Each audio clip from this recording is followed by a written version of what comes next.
acerca de la selección de donante de sangre.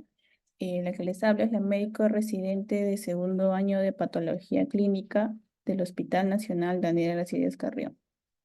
Para lo cual, la selección de donantes de sangre, vamos a tener como objetivos principales conocer los diversos criterios para la selección de donantes de sangre, la cual se basa en la Resolución Ministerial 241 del año 2017, en la cual nos van a establecer ciertos criterios para la selección de donante.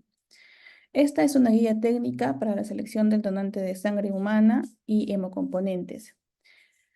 Dentro de esta resolución también nos especifica que debe haber un formato de selección del postulante al donante y diversos equipos que nos van a ayudar a tanto a las funciones vitales como a la toma de hemoglobina o hematocrito y también a la talla y el peso, los cuales son requisitos para la donación de sangre. Una vez pasados este proceso, se va a proceder a la entrevista, para lo cual en el paciente en el donante, perdón, vamos a tener la obtención de hemoglobina o hematocrito según establecimiento con valores referenciales, ¿no? En el caso de los varones, van a ser aptos para donar con valores mayores a 13.5 gramos por decilitro y en el caso de las mujeres mayor a 12.5. También esta resolución maneja y establece el tamizaje de 7 pruebas de enfermedades infecciosas que nos va a exigir la DIVAN.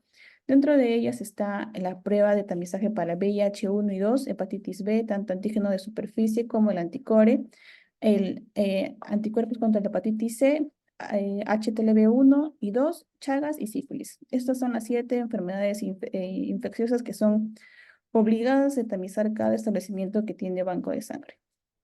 Dentro del flujograma que sigue el donante es primero la admisión, ¿no? En el cual el donante, ya sea que vaya por cualquiera de las dos modalidades, tanto reposición como donación voluntaria, va a llenar un formato, el cual va a ser entregado por el personal administrativo del establecimiento y debe llenar los datos de filiación, ¿no? Como nombre, edad, teléfono, dirección, si ha realizado viajes o no, su ocupación.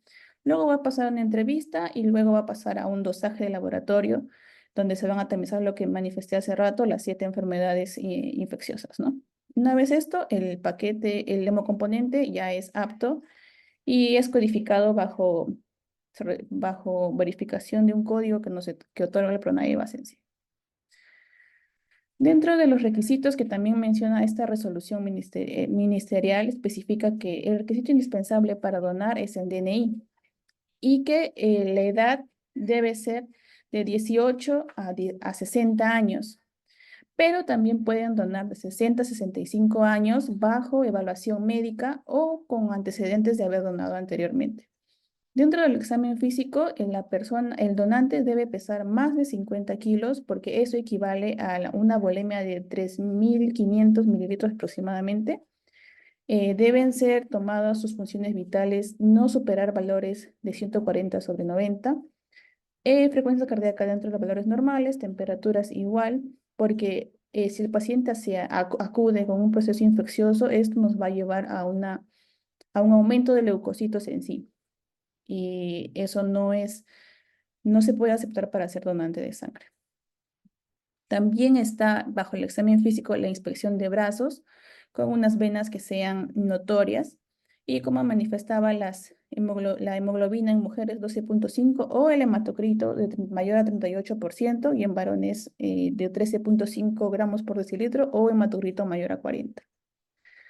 Ahora, esta hemoglobina también va a variar según la altura en la cual se encuentran, porque por ejemplo, en regiones donde estén mayor a 2.250 metros sobre el nivel del mar, se va a hacer un reajuste de hemoglobina, restándole 1.3 al valor que sale de hemoglobina o hematocrito respectivamente, ¿no?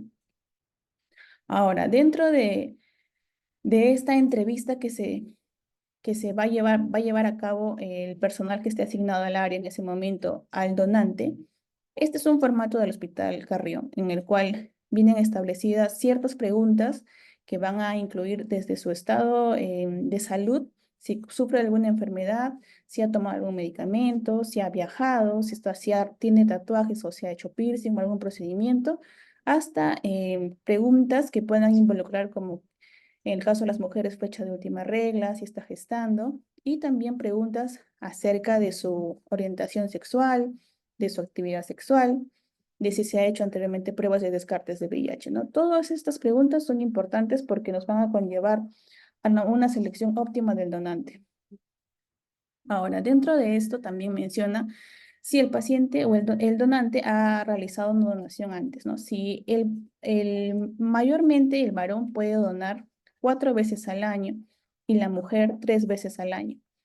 También preguntar, y esto es importante, si está tomando algún medicamento en los últimos días. ¿Por qué? Porque, por ejemplo, en el uso de la isotretinoína, este medicamento, al tener un compromiso hepático, se debe diferir por al menos un mes. Al igual que también cuando el donante toma ácido acetilsalicílico, también se debe diferir por al menos 3 días hasta que se pase del organismo. Este es el listado que aparece dentro de la resolución 241, en el cual nos va a orientar a si se debe diferir o no al donante de sangre, ¿no? Por ejemplo, un paciente que haya tomado corticoides también se debe diferir por al menos 72 horas. Pacientes que han tomado beta bloqueadores, esos no son aceptados, dependiendo de la patología que sufre el paciente, ¿no? Ahora, también es importante preguntar si el donante se encuentra en lista de espera. ¿Por qué? Porque esto nos puede orientar a si sufre o no sufre alguna patología crónica y que conlleva un uso de medicamentos diario.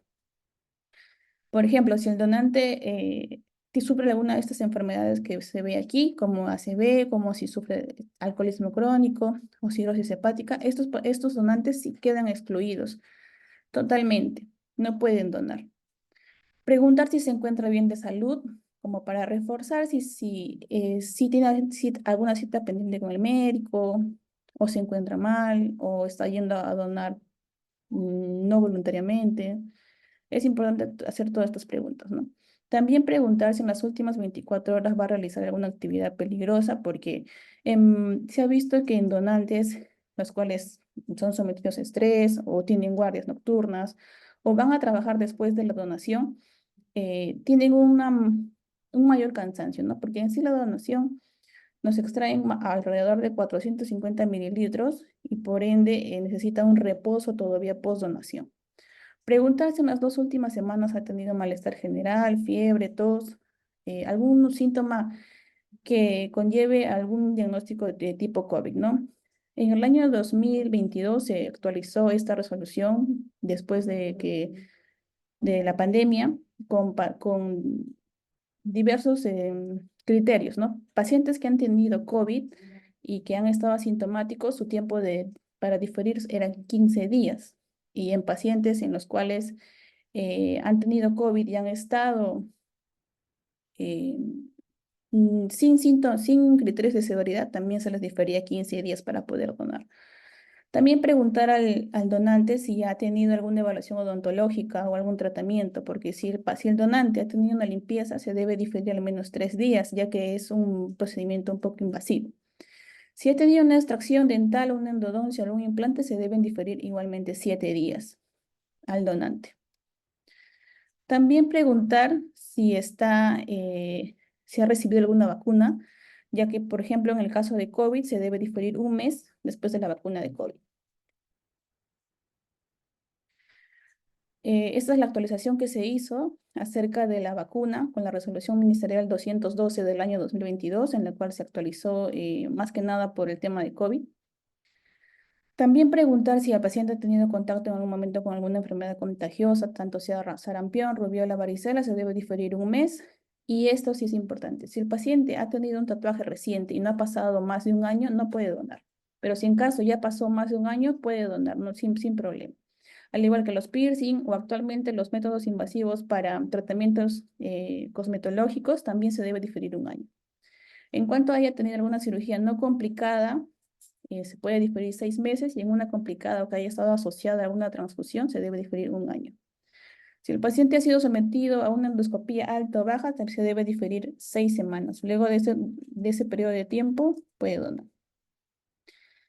Aquí también es importante saber si el paciente sufre alguna enfermedad crónica, porque por ejemplo en los hipertensos es importante medir la presión antes de que ingrese a donar, porque presión arterial mayor a 140/90 no puede ingresar a donar, por más que haya tomado su medicamento del día. También los pacientes que toman beta bloqueadores tampoco pueden donar. En el caso de si ha tenido hepatitis B y C lo excluyen directamente, no pueden donar. Pero en el caso, si en su niñez ha tenido hepatitis A, sí pueden donar, ya que es una infección viral que puede pasar. En el caso de si el paciente ha viajado a zona endémica, por ejemplo, en zonas endémicas de malaria, se debe diferir 3 meses. Y se debe diferir 3 años en caso haya sufrido la enfermedad. Y si ha tenido recaídas, 5 años. En el caso de Chagas, debe ser diferido 1 mes. Y si ha sufrido la enfermedad de Chagas, se excluye completamente. Igual en el caso de Leishmania, también se excluye. Si el paciente ha tenido tuberculosis, también se debe diferir por 2 años, dependiendo del antecedente. Y todo contacto, es por eso que es importante también preguntar al donante si ha tenido familiar o algún contacto con alguien que tenga tuberculosis o haya recibido, por ejemplo, isoniazida, también se debe diferir 1 mes posterior al tratamiento. Pacientes con enfermedades neurológicas también son excluidos, también las enfermedades renales y la diarrea crónica también es excluida para donar.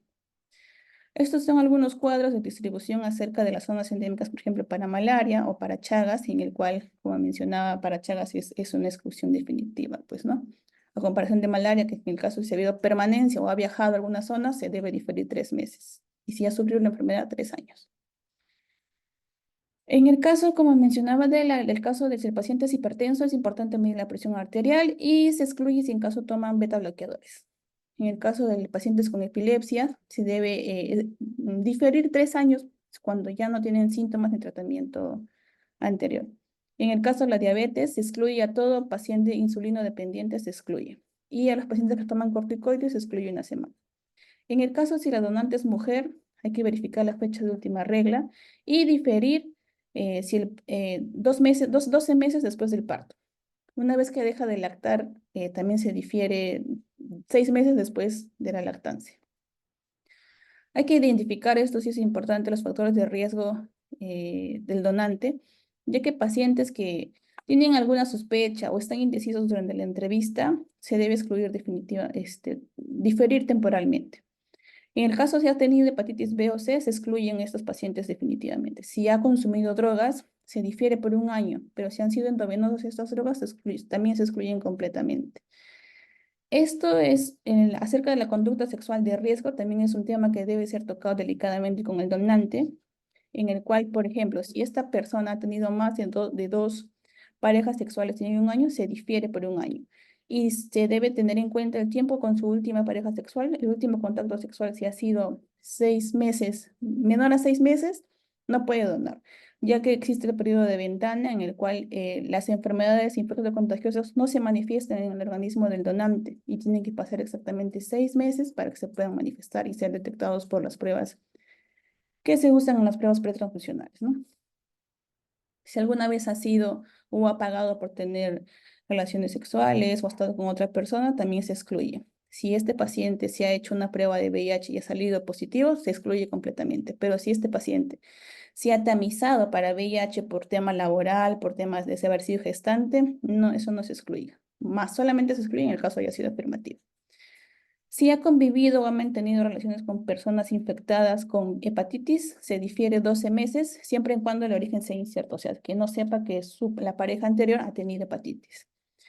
También en el tema de sífilis se queda excluido el donante y en el tema de gonorrea, chancro y otros se difiere 1 año luego del tratamiento. Bueno, cabe recalcar aquí que la donación de sangre, tenemos 2 modalidades, ¿no? La donación por reposición y la donación voluntaria. Es importante que la donación voluntaria sea un tema que esté más difundido y que demos a conocer más entre los pacientes, ya que actualmente solamente el 1% de la población peruana dona cada año. Y es importante llevar y concientizar a nuestros pacientes para que puedan donar estos, ya que una donación de sangre puede salvar 3 vidas más. Eso sería todo. Gracias.